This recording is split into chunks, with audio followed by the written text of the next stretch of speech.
Next है हमारे पास Ferrari method से हम 4 डिग्री की इक्वेशंस को कैसे सॉल्व करेंगे। ठीक है, तो solve this by Ferraris method. तो इसमें हमने क्या किया, जैसे पहले इक्वेशन लिखी, फिर x की 4 और x क्यूब वाली टर्म को एक तरफ रखा, बाकी तीनों टर्म्स को दूसरी तरफ ले गए। फिर अब हमें क्या करना है, लेफ्ट हैंड साइड को एक परफेक्ट स्क्वायर बनाना है। परफेक्ट स्क्वायर मतलब a square plus 2ab plus b square. ठीक है, इस तरह से बनाना है। अब देखो, x की 4 को क्या लिख सकते हैं, x स्क्वायर का स्क्वायर। ठीक है, तो a कितना हो गया, x स्क्वायर। 2ab में हमने लिख दिया 2x क्यूब को 2। a हमारा कितना आया था, यहाँ से x स्क्वायर आया था ना, क्योंकि a स्क्वायर की जगह यहाँ लिखा है x स्क्वायर का स्क्वायर, तो a कितना हो गया, x स्क्वायर। तो 2ab बनाना है, 2 तो ये हो गया, a की जगह x स्क्वायर हो गया। अब 2x क्यूब में से देखो 2 भी आ गया, x क्यूब में से x स्क्वायर आ गया, बच क्या गया x। तो ये किसका काम कर रहा है, ये b का काम कर रहा है। ठीक है, a हो गया x स्क्वायर, ये हो गया 2ab, b हमारा हो गया x। ठीक, तो अब इसको परफेक्ट स्क्वायर अगर हमें बनाना है मान लो, तो हम क्या करेंगे, b स्क्वायर को यहाँ भी प्लस कर देंगे और यहाँ भी प्लस कर देंगे, ताकि लेफ्ट में क्या बन जाए, a square plus b square plus 2ab, तो वो हो जाएगा a प्लस b का होल स्क्वायर। a कितना है x स्क्वायर, b कितना है x। ठीक है, तो लेफ्ट हैंड साइड को हमें परफेक्ट स्क्वायर बनाना था। उसके लिए हमें सोचना है कि हम दोनों साइड कौन सी टर्म ऐड करें। तो वो हमने यहाँ से पता लगाया कि इसको हमने लिखा है x स्क्वायर का स्क्वायर, तो a हो गया x स्क्वायर, इसमें हमने लिख दिया 2 into x square into x, क्योंकि ये हो जाएगा 2ab। तो यहाँ से हमें b समझ आ गया कि b कितना है x, और हमें b स्क्वायर ऐड करना होता है, तो हमने x स्क्वायर लेफ्ट में भी ऐड कर दिया और राइट में भी ऐड कर दिया। ठीक है, फिर लेफ्ट में हमने फॉर्मूला लगा दिया a square plus b square plus 2ab, तो ये हो गया a प्लस b का होल स्क्वायर। a कितना था x स्क्वायर, b कितना था x।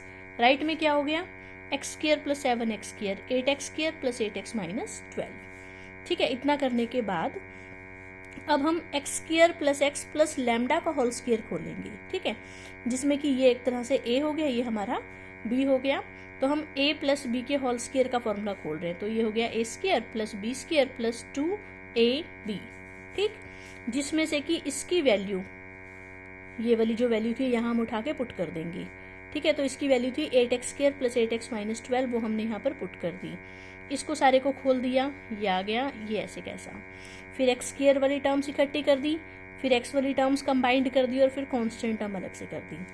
अब देखो, क्योंकि लेफ्ट हैंड साइड एक परफेक्ट स्क्वायर है, तो राइट हैंड साइड भी क्या होगी, परफेक्ट स्क्वायर।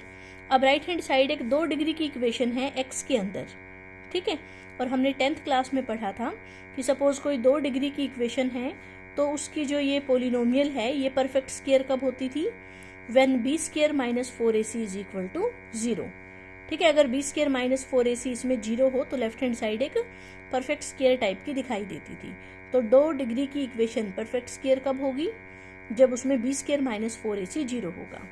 तो क्योंकि left hand side perfect square है, तो राइट हैंड साइड भी परफेक्ट स्क्वायर होगी, और ये परफेक्ट स्क्वायर कब होगी, जब इसका b स्क्वायर माइनस 4ac 0 आएगा। b का मतलब होता है x का कोफिशिएंट, a का मतलब एक्स स्क्वायर का कोफिशिएंट, c का मतलब कांस्टेंट टर्म। तो ये हो जाएगा 8 प्लस 2 लैम्डा का स्क्वायर माइनस 4, a की जगह 8 प्लस 2 लैम्डा, c की जगह lambda square minus 12, b square minus 4ac is equal to 0। इसमें से अगर कुछ कॉमन आता है तो निकाल लो। हमारे पास क्या कॉमन आ रहा है, 8 प्लस 2 लैम्डा, क्या बच गया, 8 plus 2 lambda minus 4 lambda square minus 12। यहाँ से आ जाएगा कि या तो 8 प्लस 2 लैम्डा 0 है, या फिर ये वाला सारा 0 है। इसको हमने सॉल्व किया तो ये चीज आई, इसके हमने फैक्टर बना दिए। यहाँ से आई लैम्डा की वैल्यू 4, यहाँ से 7/2, और यहाँ से लैम्डा की वैल्यू आई -4। ठीक है, तो अब हम लैम्डा इन तीनों में से कुछ भी ले सकते हैं। तो मान लो हमने कितना ले लिया, -4। सो हमने लैम्डा की वैल्यू इस इक्वेशन स्टार में यहाँ पर पुट कर दी। ठीक है, सो लैम्डा की वैल्यू हमने -4 पुट की। यहाँ पर देखो, ये हो गया x square plus x minus 4 का होल स्क्वायर। यहाँ पर -4 पुट करेंगे तो -4 मल्टीप्लाई 2 -8 प्लस 8 0। यहाँ पर भी -8 प्लस 8 0, ये तो सारा खत्म ही हो गया। और यहाँ हो जाएगा -4 का स्क्वायर 16 माइनस 12, मतलब कि 4 बच जाएगा सिर्फ। ठीक है, 4 को हमने लिखा 2 का स्क्वायर, फिर हम इसको लेफ्ट साइड में ले आए तो माइनस का हो गया, ये हो गया ए स्क्वायर माइनस बी स्क्वायर, ए माइनस बी ए प्लस बी। ठीक है, इसको सॉल्व किया इतना आया, इसको सॉल्व किया इतना आया। ये भी एक 2 डिग्री की इक्वेशन है और ये भी एक 2 डिग्री की इक्वेशन है। 2 रूट्स हमारे यहाँ से आ जाएंगे और 2 रूट्स यहाँ से आ जाएंगे। तो हमने इस 4 डिग्री की इक्वेशन के चारों रूट्स पता कर दिए बाय यूजिंग फेरारीज मेथड।